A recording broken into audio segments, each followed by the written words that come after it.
Bonjour mes amis et bienvenue à la table de la cuisine. Et pourquoi en français? Peut-être c'est une très bonne journée pour la WRC. Ladies and gentlemen, welcome to my kitchen table. It is indeed a magnificent day for the WRC, as I'm sure a lot of you are already aware. Sebastien Ogier has committed himself to the championship for one more year, at least one more year with M-Sport, and that is for me the most magnificent news. Ogier is too good and too young to retire. He lifts the level of performance in the WRC, still at the height of his powers. Fantastic news. So what do we know about this deal then with M-Sport? Well, there were a number of things. It has dragged on, hasn't it? It's taken a little while to get here. Part of that clearly was the money negotiations. Ogier is a 5 times World Rally champion. He's a rally legend. He's a man at the height, as I said, of his powers. He's a man who can deliver you success. He will not put his life on the line for you unless you pay him. Quite right too. Mr. Wilson knows that. Mr. Wilson was prepared to do that. A couple other teams weren't, which I find quite astonishing. We'll come on to that later on.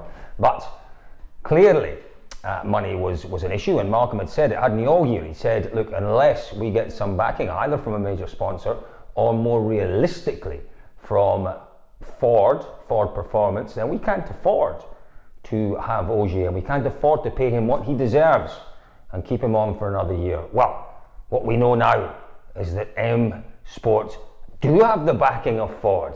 And let me tell you, this is the exciting thing. Ford of Europe, great job, really great job over the years, keeping Ford and M-Sport in the World Rally Championship. But it really was just a Ford of Europe project. Ford globally, Ford North America, more pertinently, Ford Performance, weren't really interested. Rallying, they don't get it in North America. Well, they've had to take an interest because they've seen, haven't they, in what Mr. Wilson and Mr. Ogier have achieved this year. They've seen enormous value in it for what is relatively a small investment to a company like Ford. So as I understand it, Ford of Europe are involved, but perhaps the senior partner, which is unusual, which is unique, if you like, in terms of the relationship between M-Sport and Ford. It is Ford Performance who will be leading this. I think that's great news.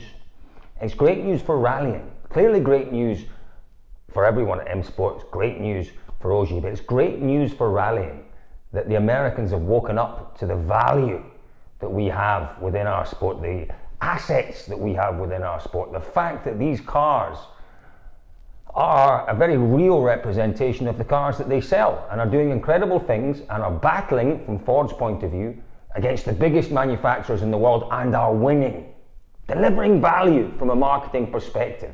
It is fantastic. I'm really looking forward to hearing more American accents around the service park next year. It really does open up so many possibilities. Great to see them back involved. Now, the other reason that was important was, yes, money was an issue for Ogier, rightly so. You know, it's insulting to think that a 5 times world champion wouldn't be interested in being paid what he deserves. It beggars belief to expect him to expect to get him on the cheap, which, by the sound of things, perhaps a couple of other teams did. Incredible, isn't it? But they did. Anyway, money wasn't the one and only consideration for Ogier. Perhaps the bigger of the two considerations, from what I'm led to believe, was the continuing development of that M-Sport Fiesta. And Ogier, because he's been around long enough, he knew that for that car to develop, he needed the backing of Ford, full-time backing of Ford.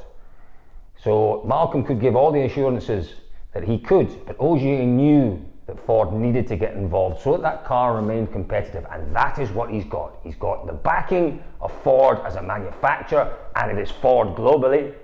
He's got the salary he deserves, he's got the team completely behind him, and he will have another go at the world title. And tell you what, for me, he's the favourite again. And I'll tell you why. I'll tell you why I think he's favourite. I think, my view, Monsieur Nandon, you have poked the beast. Monsieur Maton, you have kicked the beast in the arse. Mr. Mackinnon, you have in some ways disrespected the beast. And that beast doesn't take to any of that too kindly. Ogier, when he is riled up, Ogier, when he feels he's been slighted, the Ogier I know, when he feels he has a point to prove, is almost unbeatable. We saw a different Ogier this year, an intelligent Ogier, really intelligent Ogier. In the past, when he's been first on the road for 2 days, how did he win titles? Because he had a fire in his belly. He had a real fire in his belly. He felt people were against him. Now, I have to say, I think the other three, in ignoring Ogier's talents, in basically saying, well, we can do this without you, I think they will have fired him up. I think they will be the people who are sitting at home today thinking, oh, did we do the right thing in not offering him enough money? That was two of them. In not even talking to him, that was one of them. Because Ogier will have a point to prove. He will not want to get to Australia next year and have the other team saying, told you so, we've just saved ourselves 5 or 6 million. He wasn't worth it. He will want to get to Australia and go, bang! That is what you missed out on. And I tell you now, I can't wait to see it. Because there has been a bit of that fire lacking this year. But, as I said earlier, down to an intelligent approach. He knew what he was doing this year. But to me, there was just a little bit of that aggressive, fighting, difficult Ogier that was missing this year.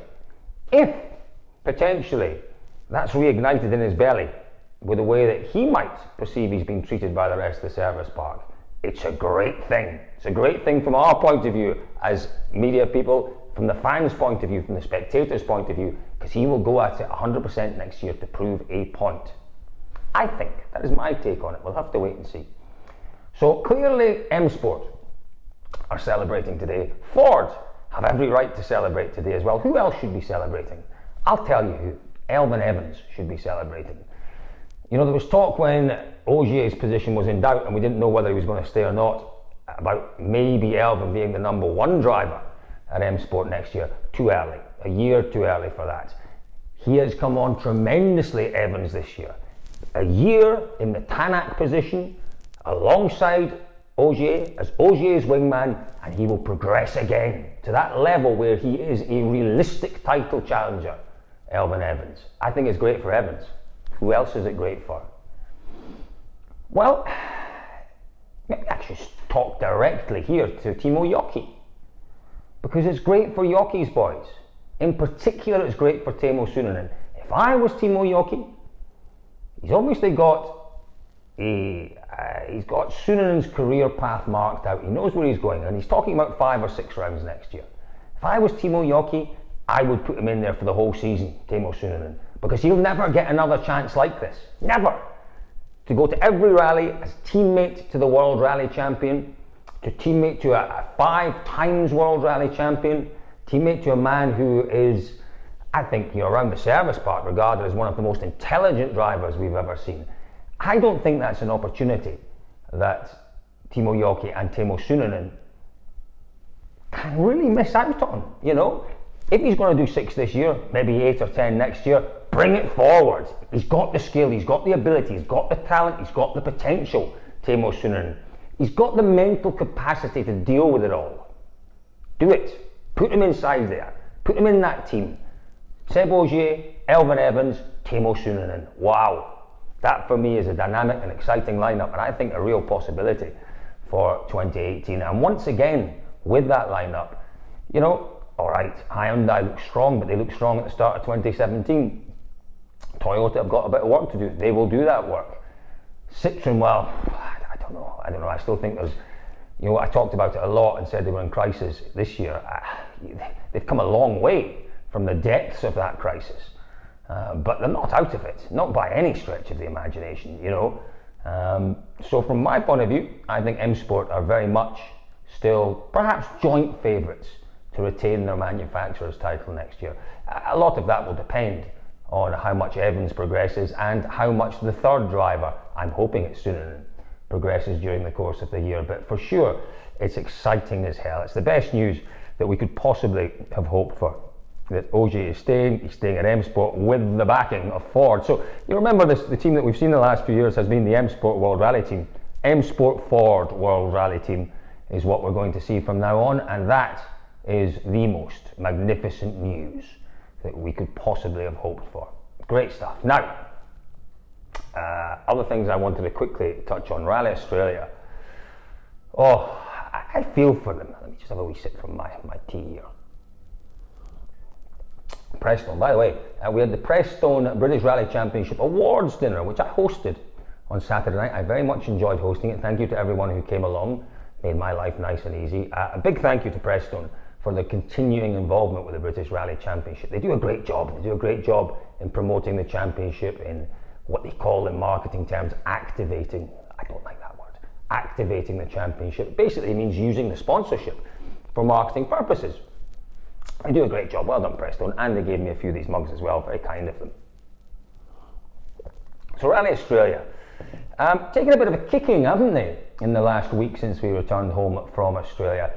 And do you know what? I find an awful lot of it really hard to believe. I read one piece by a very respected journalist talking about the fact that the hotels aren't good enough. The restaurants are too expensive. It's too far to go. Tosh, absolute tosh. You know, Australia is expensive for us Brits. Nothing to do with the fact, really, that the country itself is expensive. A lot to do with the fact that the exchange rate is now shockingly bad because of, you know, politics within the European Union. In terms of hotels, we'll be a bit creative. There are plenty of good hotels in Coffs Harbour. You know, I stayed in the most magnificent place this year. I watched whales breaching from my deck. I watched dolphins in the ocean. I woke up to the sun rising over the ocean every morning, and it made me glad to be alive and glad to be doing the job I'm doing. And I find it difficult when I read nonsense like that to actually put it all into context. That is a small part of it. For me, Rally Australia do an awful lot of things right. As a rally, if you were given a tick box of, say, 10 items that you had to tick to make the perfect rally, Australia will be near to 8 or 9 of those. The only thing that perhaps Australia struggles with is the size of the audience, the crowd that turns up on an event. Now, it's not that bad. I just find it incredible. 17, 18 million people in Australia, 65,000 people come to the event. That is within probably a few hundred the exact figure, because they do that in Australia. They don't make things up, they don't embellish, they don't add 10, 20%. They will give you the exact figures in terms of the tickets they sold. Now, GB, a country of conservatively 70, 75 million people, last year, 84,000 people. Maybe 18,000, 19,000 people more. I think they do a damn fine job. The interesting thing for me about Rally Australia is that they continue to grow their audience. Year on year, more and more people are going to Coffs Harbour because Australians travel. You know, we whinge, and again, people whinging about flying 24 hours to get to Australia. Listen, it's nothing. Genuinely, it's nothing. It's, you know, you get on an airplane. I could get on an airplane now. I could be in Australia by this time tomorrow. You know, we have to go to Australia. We are the World Rally Championship. We either go to Australia or we go to New Zealand. We certainly have to go to that part of the world. And to do that takes a little bit of effort. Do we mind putting the effort in? I don't think so. I really don't. I don't mind putting it in. That's for sure. But you have to look at other aspects as well. Look at the sporting aspect. They put on a great sporting event. Meticulously well organised, with a fantastic organisational team. Safety at Rally Australia. Now, a lot of you are going to jump up and down and go, didn't you see those two lunatics? Yes, I did. And if I could have got hold of them, I can't tell you what I would have done to them. But there's always exceptions. Now, let me tell you as well that those two people, turns out, weren't actually Australians. I won't tell you where they're from because it'll just cause all sorts of trouble. But they weren't Australians. They were, as far as I'm aware, they were backpackers who were out there from, well, we'll say Europe, touring around, behaving like idiots. But in general, take those two out. You cannot legislate for two brain-dead morons, or 3 or 4 brain-dead morons. You absolutely can't. Take that out of the equation. You can't also compare it to the situation in Poland, where it was endemic, the problems with the crowd. Every stage, every corner practically, there were problems. This is a one-off problem. Take that out, perfect in terms of safety, one of the very best in the championship. Look at their social media presence. Unbelievable, absolutely unbelievable. They do an amazing job considering where they are. Different ends of the time scale, if you like, 12 hours ahead of us. They do an incredible job, as good as any in the championship, to promote their rally to the wider audience. Which, okay, it is important that we see people on the stages, but for me, far more value can be gained through talking to, touching, communicating with the folk who are sitting at home on 12 of the 13 rounds. Okay, if you're following the championship is about diversity, the championship is about excitement and drama, about the unexpected. You communicate that through 13 rounds. If you live in the UK, yes, you might go to Rally GB if you're lucky and it's a great event, but you follow the other 12 rounds through social media, through the television coverage, whatever it might be. To do that, you've got to make sure that the social media coverage is half decent, and it's more than half decent in Australia. Let's talk about the media side of it. We are looked after. We're made to feel welcome when we go to Australia. The media centre there, you don't have to leave the media centre all week. They provide us with some of the finest Australian wines. They provide us with fantastic food all day. They put a barbecue on for us this year at the media centre. We are made to feel welcome in Coffs Harbour. Now, talk about going back to Perth. It won't happen. They don't want us in Perth. They don't want the World Rally Championship. There's a Labour government in Perth, the same Labour government, more or less, that kicked us out 8 or 10 years ago. They don't want us. We ain't going back to Perth. Can we go to Melbourne? Can we go to Sydney? Well, I guess we could. But we'd be a tick on the arse of a kangaroo. We'd make no impact. And let me tell you, I know a little bit about Australia. Been there many, many times. Spent a year of my life there. I studied there as well for 6 months when I was at uni. Melbourne, Sydney, beautiful cities, fabulous cities. 2 of my favourite cities in the world. They've got the most awful road networks. If we went to Sydney, would we have the service park on Sydney Harbour, underneath the Harbour Bridge, within view of the Opera House? Would we heck? Would we heck? We'd be off up Parramatta in some suburb an hour and a half away from that beautiful setting on the harbour front there. If we went to Melbourne, it'd be worse. We'd be right out in the sticks from Melbourne. Melbourne's roads are atrocious. Melbourne doesn't even have a rail link from its airport to its city centre. Coffs Harbour, 2 minutes from the airport to the service park, 10 minutes from the airport to the HQ. There's an awful lot going for Coffs Harbour that I love. Okay, I'm a little biased. I do love Australia, and I do love Coffs Harbour. But you've got to look at the risk involved in taking it somewhere else. In Coffs Harbour, we have the local MP, a guy called Andrew Fraser, who is a 40-year rally veteran. He is mad passionate about rallying. In fact, his home, the stage, now I think it's the Booker stage, can't remember, goes through his back garden.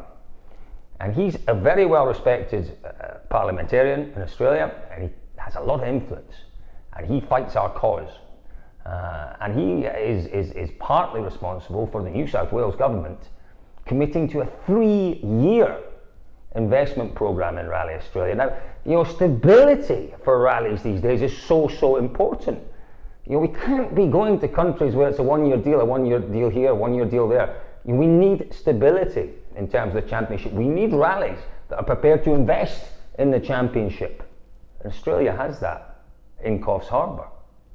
I don't know, there are issues, clearly there are issues, and there are some who for whatever reason don't seem to be 100% behind Coffs Harbour. I am, because the locals are, because the organisation is. We have a great rally, we have great stages, one of the most compact rallies in the championship, one of the safest rallies in the championship, one of the most welcoming rallies in the championship. And I find it a little unfair that we're ignoring so many positives because of one difficult to deal with negative.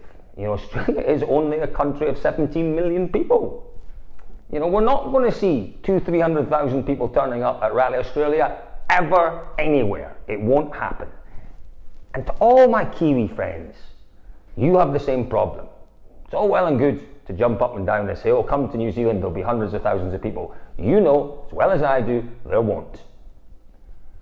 So, there we go. Rant about Rally Australia over. I am very passionate about Australia and everything Australian. And I hope I haven't upset anyone there. I really do. Because I never intentionally upset anyone. I know I do sometimes with my thoughts and my views and perhaps my passion for one cause as opposed to another, but I don't set out to intentionally upset anyone. So there we are. Back to the big news of the day. Quelle magnifique, quelle une bonne journée, une très bonne journée. The champ is staying, and we're going to get another 12 months of a fired up Sebastien Ogier. How lucky are we all? Thank you very much for sitting through my rants, my rambles, my French even, here at the kitchen table. On Facebook, leave your messages, leave your thoughts. The same on Twitter. If you're watching this through YouTube, and more if you are, do me a small favour and press like on my YouTube channel. That would be great, because as we see with Rally Australia, figures count for lots these days. It's all about the numbers. So if you could do that, that would be great. But once again, folks, thank you very much for taking the time out of your day to listen to me ranting from my kitchen table. Thanks very much indeed.